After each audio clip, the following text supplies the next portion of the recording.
අපි මේ සූදානම් වෙන්නේ. බලමු ඇත්තටම මොකද්ද මේ වෙන්නේ කියලා. වෙළඳපොලක් පහලට යනකොට ආයෝජකෙක් මුලින්ම අහන්න ඕන ප්‍රශ්නේ තමයි මේක. මොකද පේන දේ තමයි ඊළඟට ගන්න තීරණයට බලපාන්නේ. පේන්නේ අනතුරක්ද එහෙම නැත්නම් අවස්ථාවක්ද? වෙළඳපොළ කඩාවැටීමක් කියන්නේ ඇත්තටම දෙපැත්ත කැපෙන කතාවක්. සමහරුන්ට ඒක පේන්නේ විශාල අවදානමක් විදිහට, හැබැයි තවත් කෙනෙක්ට ඒක ඊටාම වටිනා අවස්ථාවක් වෙන්න පුළුවන්. අපි මේ විශ්ලේෂණයෙන් ඒ දෙපැත්තම විමසා බලමු. හරි. අපි මේ විග්‍රහය කොටස් 4ක් යටතේ බලමු. මුලින්ම විළඳපොළට මොකද වුනේ කියලා තේරුම් ගමු. ඊළඟට මේ සමාගම් ඇත්තටම කොහොමද ක්‍රියාත්මක වෙලා තියෙන්නේ කියලා බලමු. අවසානයට මේ දත් ඔක්කොම එක්ක ආයෝජකයෙක් විදිහට හිතන්න ඕන කොහොමද කියන එක ගැන කතා කරමු. හොඳයි. අපි එහෙනම් පටන් ගමු පළවෙනි කොටසින්. මුලින්ම තේරුම් ගනිමු මේ වෙළඳපොලේ වටපිටාව.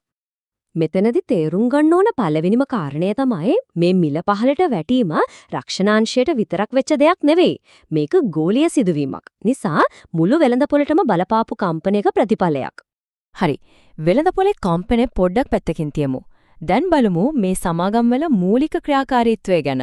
මේ මිල පහලට යන්න කලින්, ඒ කියන්නේ 2025 අවුරුද්දේ මේ සමාගම්වල තත්ත්වය කොහොමද තිබුණේ? අපේ විශ්ලේෂණයට මුලින්ම ගන්න සමාගම තමයි HNB Assurance. ඇත්තරම ඉහළම ක්‍රියාකාරීත්වයක් පෙන්නපු සමාගමක්. බලන්න 2025 වසරේදී පෙන්눔 කරලා තියෙන ශක්තිමත් මූලික වර්ධනය. විශේෂයෙන්ම කොටස් මිල 143කින් ඉහළ ගිහින්. මේක ඇත්තටම දැවැන්ත වර්ධනයක්. මේ සංසන්දනයෙන් තමයි ඇත්තම චිත්‍රය පැහැදිලි වෙන්නේ. බලන්න HMB Assurance ආයෝජනයකින් ලැබෙන මුළු ප්‍රතිලාභය සාමාන්‍ය බැංකු ස්ථාවර තැන්පතුවකින් ලැබෙන ප්‍රතිලාභයක බලද්දී කොච්චර විශාලද කියලා. අපි දැන් බලමු තවත් ඉහළ ක්‍රියාකාරීත්වයක් පෙන්눔 කරපු සමාගමක්. ඒ තමයි ජනශක්ති ඉන්ෂුරන්ස්.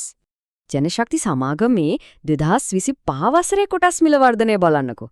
135ක පුපුරන සුළු වර්ධනයක්. ඒ එක්කම හොඳ ලාභාංශයකුත් ගෙවලා තියෙනවා. කලින් HNB Assurance වගේම ජනශක්ති සමාගමෙනුත් ලැබුණු ප්‍රතිලාභ සාම්ප්‍රදායික ඉදිරි කිරීම ක්‍රම කොච්චර පහු කරගෙන ගිහින්ද කියලා මේ ප්‍රස්තාරයෙන්ම පැහැදිලි නේද? හරි. දැන් බලමු ස්ථාවර, ඒ කියන්නේ solid ප්‍රතිලාභ ලබා දුන්න තාමත් සමාගමක් ගැන. ඒ තමයි Union Assurance.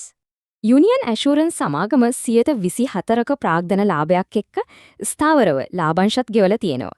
ඉතින් මේකත් කිසිසේත්ම සුළුවෙන් තකන්න බෑ. ඊටා හොඳ ක්‍රියාකාරීත්වයක්. මෙතනදී අවධාරණය කරන්න ඕන අනිත් සමාගම් දෙකට සාපේක්ෂව මධ්‍යස්ථ ක්‍රියාකාරීත්වයක් වුණත් මේ සමාගම ලබා දුන්න මුළු ප්‍රතිලාභය බැංකු තැන්පතුවකට වඩා 4 ගුණයකට කිට්ටුයි. හරි.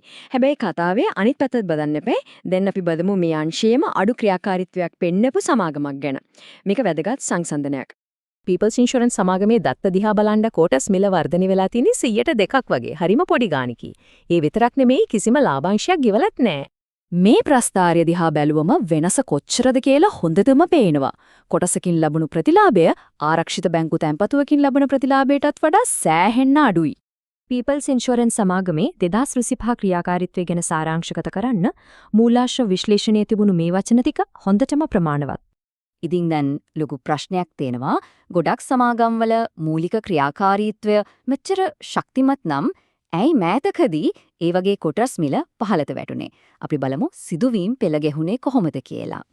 මේ කාලරාමුව දිහා බලද්දි පැහැදිලිව පේනවා මිල පහළට වැටීම කියන්නේ මෑතකදී වෙච්ච දෙයක්. ඒකේ 2025 වසරේදී සමාගම් වාර්තා කරපු ශක්තිමත් මූලිකාංග එක්ක කිසිම සම්බන්ධයක් නැති දෙයක්.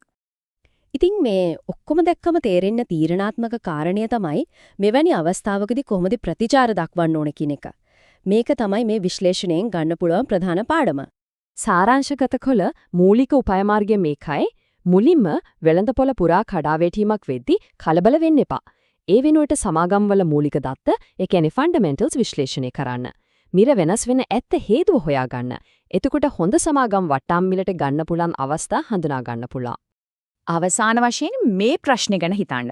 මේ මුළු විග්‍රහයේම තේමාව මේකයි. හැමෝම බයින් ඉන්න වෙලාවක නිර්භීත වෙන්නේ කාලය ඇවිල්ලාද?